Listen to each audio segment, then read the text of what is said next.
Hi hello ಎಲ್ರಿಗೂ ನಮಸ್ಕಾರ. Welcome back to KPSC ಸಂದೇಶ. ಇವತ್ತು ನಾವು ಸೆಂಟ್ರಲ್ ಸ್ಕೀಮ್ಸ್ ಅಂದರೆ ಕೇಂದ್ರ ಸರ್ಕಾರದ ಯೋಜನೆಗಳು ಭಾಗ 1 ಕವರ್ ಮಾಡ್ತಾ ಇದ್ದೀವಿ. ಇದು KAS ಪ್ರಿಲಿಮ್ಸ್ 2024 ಹಾಗೂ village administrative accountant, village administrative officer ಏನು ನೋಟಿಫಿಕೇಶನ್ ರಿಲೀಸ್ ಆಗಿದೆಯೋ ಹಾಗೂ PDO ನೋಟಿಫಿಕೇಶನ್ ಏನು ರಿಲೀಸ್ ಆಗಿದೆಯೋ ಇದೆಲ್ಲ ಎಕ್ಸಾಮ್ಸ್ಗಳಿಗೂ ಹೆಲ್ಪ್ ಆಗುತ್ತೆ. ಸೊ ಕೇಂದ್ರ ಸರ್ಕಾರದ ಸ್ಕೀಮ್ಸ್ಗಳಲ್ಲಿ ಕೆಲವಷ್ಟು flagship ಸ್ಕೀಮ್ಸ್ಗಳಿದಾವೆ.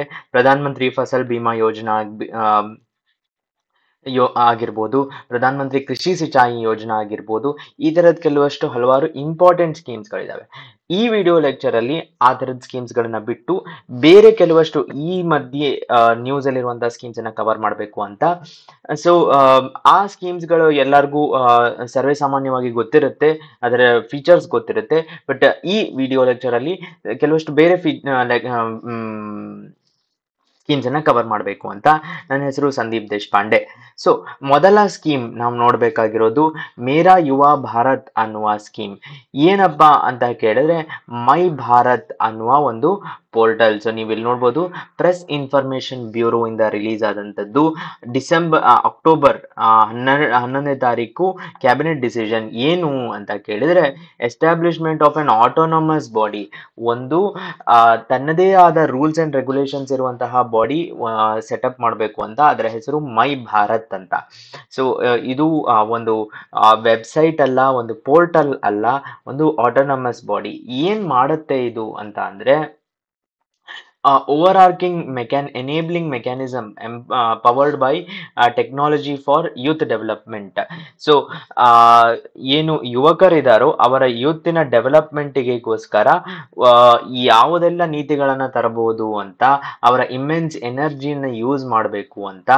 So enabling youth to act as a ಸೇತು ಬಿಟ್ವೀನ್ ಗವರ್ನಮೆಂಟ್ ಅಂಡ್ ಸಿಟಿಸನ್ಸ್. ಬೇರೆ ನಾಗರಿಕರಿಗೆ ಮತ್ತು ಸರ್ಕಾರಕ್ಕೆ ಯುವ ಶಕ್ತಿಯು ಒಂದು ಯುವ ಸೇತುವೆ ಆಗಬೇಕು ಅನ್ನೋದು ಇದರ ಮುಖ್ಯ ಉದ್ದೇಶ. ಮೈ ಭಾರತ್ ಪ್ಲಾಟ್ಫಾರ್ಮ್ ಯಾವತ್ತು ಲಾಂಚ್ ಆಯಿತು ಅಂದ್ರೆ ನ್ಯಾಷನಲ್ ಯೂನಿಟಿ ಡೇ ದಿನ. ಮತ್ತು ಇನ್ನೊಂದು ಮುಖ್ಯವಾದ ವಿಷಯ ಏನು ಅಂದ್ರೆ ಯುವ ವ್ಯಾಖ್ಯಾನಕ್ಕೆ ಅನುಗುಣವಾಗಿ, ಯುವ ವ್ಯಾಖ್ಯಾನ ಅಂತ ಅಂದ್ರೆ ಭಾರತದಲ್ಲಿ ಯುವ ಅಂತ ಅಂದ್ರೆ ಯಾರು ಅಂತ ಕೇಳಿದ್ರೆ ಇವರೆಲ್ಲ ಯುವಕರು ಅಂತ ಹೇಳ್ತಾರೆ. ಆದ್ರೆ ಏನು ಏಜು ಅಂತ ಅಂದ್ರೆ 15 to 29 ಇಯರ್ಸ್ ಇರೋರು ಮಾತ್ರ ಯುವಕರು ಅಂತ ಪರಿಗಣಿಸಲಾಗುತ್ತೆ. As per national youth policy, ರಾಷ್ಟ್ರೀಯ ಯುವ ನೀತಿಯ ಪ್ರಕಾರ ಓನ್ಲಿ ಈ ರೇಂಜ್ ಮಾತ್ರ ಯುವ. ಈ ಸ್ಟೇಟ್ಮೆಂಟ್ ಏನಿದೆ ಪ್ರಿಲಿಮ್ಸ್ ಅಲ್ಲಿ ಬರುವ ಚಾನ್ಸ್ ಇದೆ. ಇದೇ ಕ್ವೆಶನ್ ಅಂತಲ್ಲ. In India age group of 10 to 34 is considered as youth, 13 to 32 ಈ ತರ ರೇಂಜ್ ಕೊಟ್ಬಿಟ್ಟು, ಬಟ್ 15 to 29 ಈಸ್ ಯೂತ್ ಭಾರತದಲ್ಲಿ ಅಂತ ನಾವು ನೋಡಬಹುದು. Platform for youth, benefit youth, ಇದು ಇಂಪಾರ್ಟೆಂಟ್. ನೆಕ್ಸ್ಟ್ ಸ್ಕೀಮ್ ಯಾವ್ದಪ್ಪ ಅಂದ್ರೆ PM Usha scheme. Usha scheme ಅನ್ನೋದು ಹೆಸರು ನೋಡಿದ್ರೆ PM ಉಷಾ ಅಂತ ಬರೀ ಇಷ್ಟೇ ಕೊಟ್ಟಾಗ ಸ್ಕೀಮು ನಾವು ಇದು ಪ್ರಾಬಬ್ಲಿ ವುಮೆನ್ ವೆಲ್ಫೇರ್ಗೆ ಇರ್ಬೋದಾದಂತ ಸ್ಕೀಮ್ ಅಂತ ಅನ್ಕೊಂತೀವಿ. ಆದರೆ ಉಷಾ ಅಂದ್ರೆ ಉಚಿತರ್ ಶಿಕ್ಷಾ ಅಭಿಯಾನ್ ಅಂತ. ಸೊ ಉಚಿತರ್ ಶಿಕ್ಷಾ ಅಂದ್ರೆ ಹೈಯರ್ ಎಜುಕೇಶನ್. ಹಾಗಾಗಿ ಈ ಸ್ಕೀಮು ಬರೋದು ನಮ್ಗೆ ಸ್ಟ್ರಾಟಜಿಕ್ ಫಂಡಿಂಗ್, ಒಂದು ದುಡ್ಡು ಕೊಡ್ತಾರೆ. ಯಾರಿಗೆ ಅಂದ್ರೆ ಸ್ಟೇಟ್ ಯೂನಿವರ್ಸಿಟೀಸು, ಯಾವ ಯೂನಿವರ್ಸಿಟೀಸ್ ಇರುತ್ತಲ್ವ ವಿಶ್ವವಿದ್ಯಾಲಯಗಳನ್ನು ಬಲಪ್ರಾಪ್ತಿ ದೂರವಾದ ಪ್ರದೇಶಗಳಲ್ಲಿ ಮತ್ತು ಜನರಿಗೆ ಏನು ಹೆಲ್ಪ್ ಮಾಡಲು ರೆಮೋಟ್ ಏರಿಯಾಸ್ ಅಲ್ಲಿ ಈ ಸ್ಕೀಮು ಫೋಕಸ್ ಮಾಡುತ್ತೆ. ರೀಸೆಂಟ್ಲಿ 7 ಯೂನಿವರ್ಸಿಟೀಸ್ಗೆ ಈ ಸ್ಕೀಮು 100 crore rupees ಕೊಟ್ಟಿದೆ. ಸೊ ಹಾಗಾಗಿ 100 crore rupees big amount for one university. State universities ಯಾರು ಟೈರ್ 2 ಟೈರ್ 3 ಸಿಟೀಸ್ ಅಲ್ಲಿರುವ ಯುವಕರಿಗೆ ಕೇಟರ್ ಮಾಡ್ತಾ ಇದ್ದಾರೋ ಅವರಿಗೆ ಕೊಡುವಂಥದ್ದು. ಅವರನ್ನ ಸ್ಟ್ರೆಂಥನ್ ಮಾಡಬೇಕು, ಅವರಿಗೆ ರಿಮೋಟ್ ಏರಿಯಾಸ್ಗೆ ತಲುಪೋಕೆ ಹೆಲ್ಪ್ ಮಾಡಬೇಕು ಅಂತ. Focused on equity, quality education, quality teaching ಮತ್ತು ICT ಇನ್ಫ್ರಾಸ್ಟ್ರಕ್ಚರಿಗೆ ಹೆಲ್ಪ್ ಮಾಡಬೇಕು ಅಂತ PM ಉಷಾ ಸ್ಕೀಮ್. ನಂತರ ಇನ್ನೊಂದು ಸ್ಕೀಮ್ ಬಂದಿದೆ ಶ್ರೇಷ್ಠ ಸ್ಕೀಮ್ ಅಂತ. ಇವೆಲ್ಲ ಸ್ಕೀಮ್ಗಳನ್ನ ಯಾಕೆ ಆರಿಸಿರೋದು ಅಂದ್ರೆ ಈ ಸ್ಕೀಮ್ಗಳ ಹೆಸರಿನಿಂದ ಯಾವುದಕ್ಕೆ ರಿಲೇಟೆಡ್ ಅಂತ ನಾವು ಗೆಸ್ ಮಾಡೋದಕ್ಕಾಗೋದಿಲ್ಲ. ಸೊ ಹಾಗಾಗಿ ಏನಾಗುತ್ತೆ, ಕೆಲವಷ್ಟು ಸ್ಕೀಮ್ಗಳು, ಫಾರ್ ಎಕ್ಸಾಂಪಲ್ ಸ್ವಾತಿ ಪೋರ್ಟಲ್ ಅಂತ ಅಂದಾಗ ಮೇ ಬಿ ಇದು ವುಮೆನ್ ರಿಲೇಟೆಡ್ ಇರಬಹುದು ಅನ್ನೋ ಒಂದು ಗೆಸ್ ಮಾಡ್ಬೋದು. ಬಟ್ ಶ್ರೇಷ್ಠ ಅಂತ ಅಂದಾಗ ಏನಪ್ಪಾ ಸ್ಕೀಮ್ ಅಂತ ಅಂದ್ರೆ ministry of social justice and empowerment related scheme ಇದು. ಅವರ ಟ್ವಿಟರ್ ಹ್ಯಾಂಡಲ್ ಅಲ್ಲಿ ಅಪ್ಡೇಟ್ ಮಾಡಿದ್ದಾರೆ. ಇಷ್ಟು provide scholarship to meritorious SC students. Parental income 2.5 lakh per ಇಯರ್ಗಿಂತ ಕಡಿಮೆ ಇರೋ SC ಸ್ಟೂಡೆಂಟ್ಸ್ಗೆ ಏನ್ ಮಾಡ್ತಾರೆ ಅಂದ್ರೆ ಸ್ಕಾಲರ್ಶಿಪ್, ಸ್ಕೂಲ್ ಫೀಸು ಮತ್ತು ಹಾಸ್ಟೆಲ್ ಫೀಸ್ ಎರಡನ್ನೂ ಡೈರೆಕ್ಟ್ ಬೆನಿಫಿಟ್ ಟ್ರಾನ್ಸ್ಫರ್ ಮಾಡುತ್ತಾರೆ. So this is an important scheme, ministry of social justice ಅಲ್ಲಿ ಬಂದಂಥದ್ದು. ಹಾಗೂ ಇನ್ನೊಂದು ವಿಷಯ, ಇಲ್ಲಿ ಸೆಂಟ್ರಲ್ ಸೆಕ್ಟರ್ ಸ್ಕೀಮ್ ಅಂತ ಇದೆ. ಸೊ ಸೆಂಟ್ರಲ್ ಸೆಕ್ಟರ್ ಸ್ಕೀಮ್ ಅಲ್ಲಿ ಏನಾಗುತ್ತೆ ಅಂತ ಅಂದ್ರೆ ಕಂಪ್ಲೀಟ್ ಫಂಡಿಂಗ್ ಅನ್ನ ಸೆಂಟ್ರಲ್ ಗವರ್ಮೆಂಟ್ ಕೊಡುತ್ತೆ. ಅದರ ಏನು ಆ ಸ್ಕೀಮ್ ಇಂಪ್ಲಿಮೆಂಟೇಷನ್ ಸ್ಟೇಟ್ ಗವರ್ಮೆಂಟ್ಸ್ ಮಾಡಬೇಕು.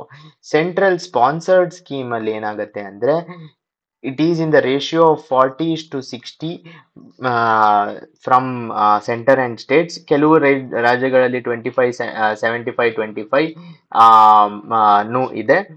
But central sector scheme is pure thoroughly central government. Free residential school age group ಏನು ಅಂದ್ರೆ 9th ಕ್ಲಾಸ್ ಇಂದ 12th ಕ್ಲಾಸ್ ಅಂತ ನೋಡ್ಕೋಬಹುದು, ಮೆರಿಟೋರಿಯಸ್ SC ಸ್ಟೂಡೆಂಟ್ಸಿಗೆ. ಓಕೆ, ಯುವಿಕಾ ಸ್ಕೀಮ್ ಬಗ್ಗೆ ನಿಮ್ಗೆ ಐಡಿಯಾ ಇರುತ್ತೆ ಯಾರು ಪ್ರಿಪೇರ್ ಆಗ್ತಾ ಇದ್ದಾರೋ. ಸೊ ಇಸ್ರೋನ ಯುವಿಕಾ ಸ್ಕೀಮ್ ಯಾರು ನಡೆಸೋದು ಅಂದ್ರೆ ಇಸ್ರೋ ನಡೆಸೋದು. ಏನಪ್ಪಾ ಅಂದ್ರೆ ಯುವ ವಿಜ್ಞಾನಿ ಕಾರ್ಯಕ್ರಮ ಅಂತ ಹೇಳ್ತೀವಿ. Aims to educate specific. ಈ ಸ್ಕೀಮ್ ಬಹಳ ವರ್ಷಗಳಿಂದ ಸಕ್ಸಸ್ಫುಲ್ ಆಗಿ ನಡೀತಾ ಇರೋದ್ರಿಂದ ಈ ಸ್ಕೀಮಿನ ಡೀಟೇಲ್ಸ್ ಇಂಪಾರ್ಟೆಂಟು. ಯಾರಿಗೆ ಅಂತ ಅಂದ್ರೆ ಕ್ಲಾಸ್ 9ನೇ ಕ್ಲಾಸ್ ಸ್ಟೂಡೆಂಟ್ಸಿಗೆ ಭಾರತದ ಸ್ಪೇಸ್ ಸೈನ್ಸು ಮತ್ತು ಟೆಕ್ನಾಲಜಿಯ ಬಗ್ಗೆ ಉತ್ಸಾಹವನ್ನು ಹುಟ್ಟಿಸಕ್ಕೆ ಅವರನ್ನ ಎನ್ಕರೇಜ್ ಮಾಡಬೇಕು ಅಂತ. ಮತ್ತು ಬಹುಮುಖ್ಯವಾದದ್ದು, ಇದರಲ್ಲಿ 3 ಎವ್ರಿ ಸ್ಟೇಟಿಂದ 3 ಸ್ಟೂಡೆಂಟ್ಸನ್ನ ಆರಿಸ್ತಾರೆ. ಎವ್ರಿ ಸ್ಟೇಟಿಂದ ಮತ್ತು ಯೂನಿಯನ್ ಟೆರಿಟರಿಯಿಂದ 3 ಸ್ಟೂಡೆಂಟು, ಎವ್ರಿ ಡಿಸ್ಟ್ರಿಕ್ಟ್ ಇಂದ ಅಲ್ಲ, ಅಷ್ಟು ಜನ ಬರೋಕ್ಕಾಗೋದಿಲ್ಲ. ಒಬ್ರು ಸ್ಟೇಟ್, ಅದರಲ್ಲಿ ಒಬ್ರು ICSE ಸಿಲೆಬಸ್ಸು, ಒಬ್ರು CBSE ಸಿಲೆಬಸ್ಸು ಮತ್ತು ಒಬ್ಬರ ಸ್ಟೇಟ್ ಸಿಲೆಬಸ್ ಸ್ಟೂಡೆಂಟ್ಸ್ ಅನ್ನ ಆರಿಸ್ತಾರೆ. Point number 1. ಆದರೆ ರೂರಲ್ ಸ್ಟೂಡೆಂಟ್ಸ್ಗೆ ಒಂದು ಸ್ಪೆಷಲ್ ಕನ್ಸಿಡರೇಷನ್ ಇರುತ್ತೆ ಸೆಲೆಕ್ಷನ್ ಕ್ರೈಟೀರಿಯಾ ಅಲ್ಲಿ. ಯುವಿಕಾ ಪ್ರೋಗ್ರಾಮ್ ಅಡಿಯಲ್ಲಿ ಇದು ಆಗುವಂಥದ್ದು. Class 9 is important. ಮುಂದಿನ ಸ್ಕೀಮು ವೈಭವ್ ಸ್ಕೀಮ್ ಅಂತ ಒಂದಿದೆ. Vaibhav scheme is related to, ಈ ಕೆಳಗಿನವುಗಳಲ್ಲಿ ವೈಭವ್ ಸ್ಕೀಮ್ ಯಾವುದಕ್ಕೆ ರಿಲೇಟೆಡ್ ಅಂತ ಕೇಳಿದ್ರೆ ನಾವು ಬರೀ ವೈಭವ್ ಅನ್ನೋ ಹೆಸರಿನಿಂದ ಗೆಸ್ ಮಾಡೋದು ಕಷ್ಟ. ಸೊ ಹಾಗಾಗಿ ವೈಶ್ವಿಕ್ ಭಾರತೀಯ ವೈಜ್ಞಾನಿಕ್ ಅಂತ ಸ್ಕೀಮ್ ಹೆಸರು. G20 website, G20 notification release ಇದು ಪ್ರೆಸ್ ಇನ್ಫಾರ್ಮೇಶನ್ ಬ್ಯೂರೋ ಅಲ್ಲಿ. ಏನಪ್ಪಾ ಅಂದ್ರೆ ಇಂಡಿಯನ್ ಡಯಾಸ್ಪೋರಾ ಇನ್ ಸ್ಟೆಮ್ ಅಂತ ಕರಿತೀವಿ. ಸೊ ಸ್ಟೆಮ್ ಅಂತ ಅಂದ್ರೆ ಸೈನ್ಸ್, ಟೆಕ್ನಾಲಜಿ, ಇಂಜಿನಿಯರಿಂಗ್, ಮ್ಯಾಥಮ್ಯಾಟಿಕ್ಸ್ ಹಾಗೂ ಮೆಡಿಸಿನ್. ಈ ಫೀಲ್ಡ್ಸಿನಲ್ಲಿ ಫೆಲೋಶಿಪ್ ಕೊಡುವಂಥದ್ದು. ಏನ್ ಮಾಡ್ತಾರೆ ಅಂತ ಅಂದ್ರೆ ಯಾರು ಭಾರತದಿಂದ ಹೋಗಿ ಬೇರೆ ದೇಶಗಳಲ್ಲಿ ಅತ್ಯುನ್ನತ ವೈಜ್ಞಾನಿಕ ಸಾಧನೆಗಳನ್ನು ಮಾಡಿದ್ದಾರೋ ಅವರನ್ನು ಹಾಗೂ ಭಾರತದಲ್ಲಿ ಇದ್ದು ವೈಜ್ಞಾನಿಕ ಸಾಧನೆಗಳನ್ನು ಮಾಡುತ್ತಿರುವವರನ್ನು ಕನೆಕ್ಟ್ ಮಾಡಬೇಕು ಅನ್ನೋದು scheme. It aims to connect. ಯಾಕೆ ಅಂದ್ರೆ ನಾಲೆಡ್ಜ್ ಟ್ರಾನ್ಸ್ಫರ್ ಆಗ್ಬೋದು. ನೀವು ನೋಡಿರ್ತೀರಾ, ಬಹಳಷ್ಟು ಜನ ಇಂಡಿಯಾದವರು ಅಮೆರಿಕಾಗ ಅಥವಾ ಬೇರೆ ದೇಶಗಳಿಗೆ ಹೋಗಿ ನೊಬೆಲ್ ಪ್ರೈಸ್ ಗೆದ್ದಿರೋದಿದೆ. ವೆಂಕಟರಮಣ್ ಅಂತ ಒಬ್ರು ನೊಬೆಲ್ ಪ್ರೈಸ್ ಇನ್ ಕೆಮಿಸ್ಟ್ರಿ ಗೆದ್ದಿರೋರಿದ್ದಾರೆ. ಸೊ ಹಾಗೆ ನಾಲೆಡ್ಜ್ ಟ್ರಾನ್ಸ್ಫರ್ ಮಾಡಬೇಕು ಅಂತ led by department of science and technology, DST, ministry of science and ಟೆಕ್ನಾಲಜಿಯ ಸ್ಕೀಮ್ ಇದು. ಏನ್ ಮಾಡ್ತಾರೆ ಅಂದ್ರೆ ₹4 lakh per month covering travel, accommodation, research and contingencies. ಯಾರಾದರೂ ಇಲ್ಲಿಂದ ಹೋಗಿ ಅವರ ಜೊತೆ ಕೊಲಾಬರೇಷನ್ ಮಾಡಿ ರಿಸರ್ಚ್ ಮಾಡಬೇಕು ಅಂದ್ರೆ ಅವರಿಗೆ ಸ್ಕೀಮ್ ಇದು. Outstanding scientist technologies of Indian origin engaged in research abroad, ಅವರು ಇಲ್ಲಿಗೆ ಬಂದು ಕಾಂಟ್ರಿಬ್ಯೂಟ್ ಮಾಡಬಹುದು. ಇಲ್ಲಿ 1 to 2 months annually for up to 3 years. So 1 ರಿಂದ 2 ತಿಂಗಳು 3 years ಅಲ್ಲಿ ಎಲ್ಲ ಫೀಲ್ಡಿನ ಒಂದು ಜನರಿಗೆ ಈ ಫೀಲ್ಡ್ಸಿನ ಏರಿಯಾಸ್ನವ್ರಿಗೆ. ಕೀರ್ತಿ ಪೋರ್ಟಲ್ ಪ್ರೋಗ್ರಾಮ್ ಅಂತ ಒಂದು ಪೋರ್ಟಲ್ ಅಲ್ಲ, ಪ್ರೋಗ್ರಾಮ್ ಏನಪ್ಪಾ ಅಂದ್ರೆ ಖೇಲೋ ಇಂಡಿಯಾ ಅಡಿಯಲ್ಲಿ ಒಂದು ಕೀರ್ತಿ ಪ್ರೋಗ್ರಾಮ್ ಅಂತ.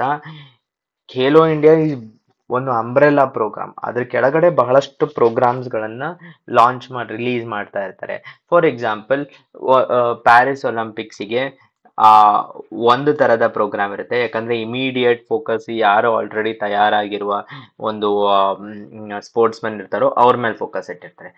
ಇನ್ನು 12 years ಆದ್ಮೇಲೆ ಆಗುವಂತ ಒಲಿಂಪಿಕ್ಸ್ಗೆ ಈಗಿನ ಸ್ಪೋರ್ಟ್ಸ್ ಪರ್ಸನ್ಸ್ ಮೇಲೆ ಫೋಕಸ್ ಇರಲ್ಲ, ಇವಾಗ ಯಾರು ಯಂಗ್ ಇರ್ತಾರೋ ಅವರನ್ನ ಕರ್ಕೊಂಡು ಬೆಳೆಸ್ಬೇಕು ಅಂತ. ಭಾರತದಲ್ಲಂತಲ್ಲ, ಚೈನಾದಲ್ಲಿ 2 to 4 years ಇಂದ ಇರೋರನ್ನ, ಅವರಲ್ಲಿ ಯಾವ ತರದ ಟ್ಯಾಲೆಂಟ್ ಇದೆ, ಜಿಮ್ನಾಸ್ಟಿಕ್ಸ್, ಅವರು ಟೇಬಲ್ ಟೆನ್ನಿಸ್ ಆಡ್ತಾರ ಅಂತ ಸ್ಕೌಟ್ ಮಾಡ್ಬಿಟ್ಟು ಅವರನ್ನ ಟ್ರೈನ್ ಮಾಡ್ತಾರೆ. ಸೊ ಅದೇ ರೀತಿ ಕೀರ್ತಿ ಪ್ರೋಗ್ರಾಮ್ ಅಲ್ಲಿ ಯಾವ ಏಜ್ ಗ್ರೂಪು ಅಂದ್ರೆ 9 ರಿಂದ 18 years ಏಜ್ ಗ್ರೂಪಿನ ಮಕ್ಕಳನ್ನ, ಅವ್ರಿಗೆ ಯಾವ ಟ್ಯಾಲೆಂಟ್ ಅಂತ ಇದೆಯೋ ಫಸ್ಟ್ ಐಡೆಂಟಿಫೈ ಮಾಡಿ ಆ ಮತ್ತು ಅದನ್ನ ನರ್ಚರ್ ಮಾಡಬೇಕು ಅಂತ ಅಕ್ರಾಸ್ ದ ನೇಷನ್, ಎಂಟೈರ್ ಭಾರತದಲ್ಲಿ global to competed Asian games ಆಗಿರ್ಬೋದು, ಕಾಮನ್ವೆಲ್ತ್ ಗೇಮ್ಸ್ ಆಗಿರ್ಬೋದು, ಮತ್ತು ನಮ್ಮ ಒಲಿಂಪಿಕ್ಸ್ ಆಗಿರ್ಬೋದು, ಅಲ್ಲದೆ ಸ್ಪೋರ್ಟ್ಸ್ ಅನ್ನ ಯೂತ್ತಿನ 2 ಇಂಪಾರ್ಟೆಂಟ್ ಡಿಸ್ಟ್ರಾಕ್ಷನ್ಸ್, ಒಂದು ಡ್ರಗ್ಸ್, ಇನ್ನೊಂದು ಗ್ಯಾಜೆಟ್ಸ್ ಇಂದ ದೂರ ಇಡಬೇಕು ಅನ್ನೋದು ಮುಖ್ಯ ಉದ್ದೇಶ. ಮುಂದೆ ಉಮೀದ್ ಅಂತ ಒಂದು ವೆರಿ ರೀಸೆಂಟ್ ಗೈಡ್ಲೈನ್ಸ್ ರಿಲೀಸ್ ಮಾಡಿದ್ದಾರೆ. ಏನಪ್ಪಾ ಉಮೀದ್ ಅಂತ ಅಂದ್ರೆ, ನೀವು ಇಲ್ಲಿ ನೋಡಬಹುದು, ಎವ್ರಿ ಚೈಲ್ಡ್ ಮ್ಯಾಟರ್ಸ್ ಅಂತ. ಯಾರು ರಿಲೀಸ್ ಮಾಡಿರೋದು? ಎಜುಕೇಶನ್ ಮಿನಿಸ್ಟ್ರಿ ರಿಲೀಸ್ ಮಾಡಿರೋದು. ಟೈಟಲ್ ಹೇಳ್ತಾ ಇದೆ prevention of suicide among children. So ಏನು ಅಂದ್ರೆ, ಸ್ಕೂಲ್ ಫ್ಯಾಕಲ್ಟೀಸು ಅಂದ್ರೆ ಟೀಚರ್ಸ್ ಆಗಿರ್ಬೋದು, ಅಡ್ಮಿನಿಸ್ಟ್ರೇಷನ್ ಅಲ್ಲಿ ಇರುವಂತವ್ರಾಗಿರ್ಬೋದು, ಹೆಲ್ಪರ್ಸ್ ಆಗಿರ್ಬೋದು, ಸ್ಪೋರ್ಟ್ಸ್ ಫ್ಯಾಕಲ್ಟಿ ಆಗಿರ್ಬೋದು, ಎಲ್ಲರಿಗೂ ಒಂದು ಸೆನ್ಸಿಬಲ್ ಆಗಿರಿ. ಚಿಲ್ಡ್ರನ್ ಕೊಡುವಂತಹ ಒಂದು ಅವ್ರು ಏನು ರೆಸ್ಪಾನ್ಸಸ್ ಕೊಡ್ತಾ ಇದಾರೆ ಅದನ್ನು ಗಮನಿಸಿ, ಮತ್ತು ಅಕಸ್ಮಾತ್ ಅವ್ರು ಏನಾದ್ರೂ ಸೆಲ್ಫ್ ಹಾರ್ಮ್ ಮಾಡ್ಕೊಳ್ಳೋ ಚಾನ್ಸಸ್ ಇದೆ, ಅವರಿಗೆ ಅದನ್ನ ತಡೀರಿ ಮತ್ತು ಅವರಿಗೆ ಸಪೋರ್ಟ್ ಮಾಡಿ ಅಂತ ಒಂದು ಗೈಡ್ಲೈನ್ಸ್ ರಿಲೀಸ್ ಮಾಡಿದ್ದಾರೆ. ಉಮ್ಮೀದ್ ಅಂತ ಅಂದ್ರೆ ಇಲ್ಲಿ ನೋಡ್ಬೋದು, understand, motivate, manage, empathise, empower ಹಾಗೂ ಡೆವಲಪ್ ಅನ್ನೋದು ಒಂದು ಹೊಸ ಗೈಡ್ಲೈನ್ಸ್. ರೈಟ್, ಇದರೊಂದಿಗೆ ಗವರ್ಮೆಂಟ್ ಸೆಂಟ್ರಲ್ ಸ್ಕೀಮ್ ಭಾಗ 1 ಕಂಪ್ಲೀಟ್ ಮಾಡಿದೀವಿ. ಮುಂದಿನ ಲೆಕ್ಚರ್ ಒಂದಿಗೆ ಮತ್ತೆ ಸಿಗೋಣ. ಸಪೋರ್ಟ್ ಧನ್ಯವಾದ.